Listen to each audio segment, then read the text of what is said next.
Peter Block, in his book Community, the Structure of Belonging, says that the future is created one room at a time, one gathering at a time.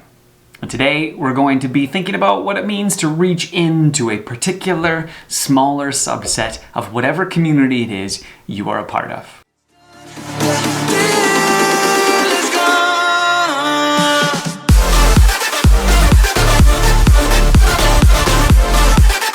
Now, when we talk about small groups within a church context, we usually have a specific kind of gathering in mind, which usually means a small group Bible study.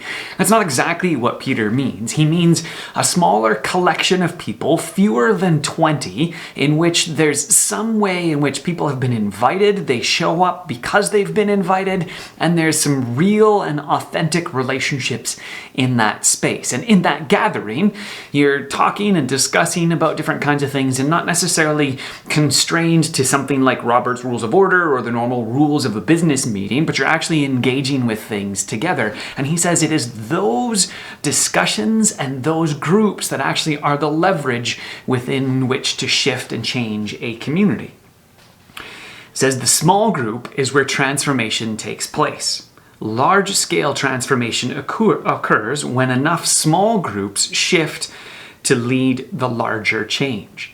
Now, for a lot of congregations and a lot of churches, particularly ones that are kind of family-centric, that have a lot of families, we would say that that's probably true based on the various families that are gathering. And we can see them as kind of the smaller groups that then meet and discuss and have those more informal and authentic relationships. And as those particular family relationships continue to shift and change and to influence one another, then the larger congregation or the larger setting shifts as well. The same is true in churches that aren't necessarily family-centered either. But this is really intriguing because he also says in the larger gathering, whenever we have a large gathering where we have a discussion about what the future might hold for us as a particular individual community, it is important to move back and forth between the small group and the large group. Now, oftentimes within kind of our larger gatherings, we just kind of randomly assign small groups, which is okay if everybody is a part of the same kind of space. But Peter seems to hint at the fact that you need to have those smaller groups as a part of the relationships that are already developing. So it's great to have these smaller relationships or these smaller groups where people can share. But if it's not that space where people feel like they've been invited, they show up because they're invited, that they're welcome, and they can be authentic with that particular group, then it's not necessarily going to be that kind of small group that makes things actually happen. It says the small group gains power with certain kinds of conversations. To build community, we need to seek conversations where people show up by invitation rather than mandate and experience an intimate and authentic relatedness.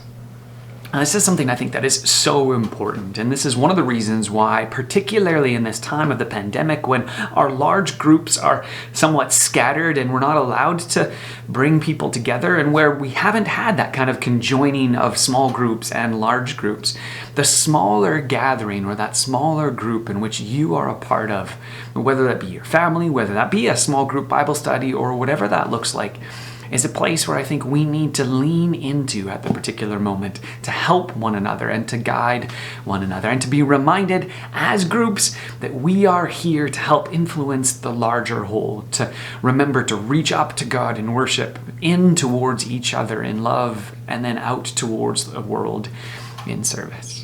So I hope that this is helpful for you today, and I hope you think about and connect with a smaller group of people that you have been able to develop authentic relationships with and have some great conversations with over the next little while, especially as in here in Alberta, central Alberta right now, we're all locked down because of COVID, but also because it's just so stinking cold outside.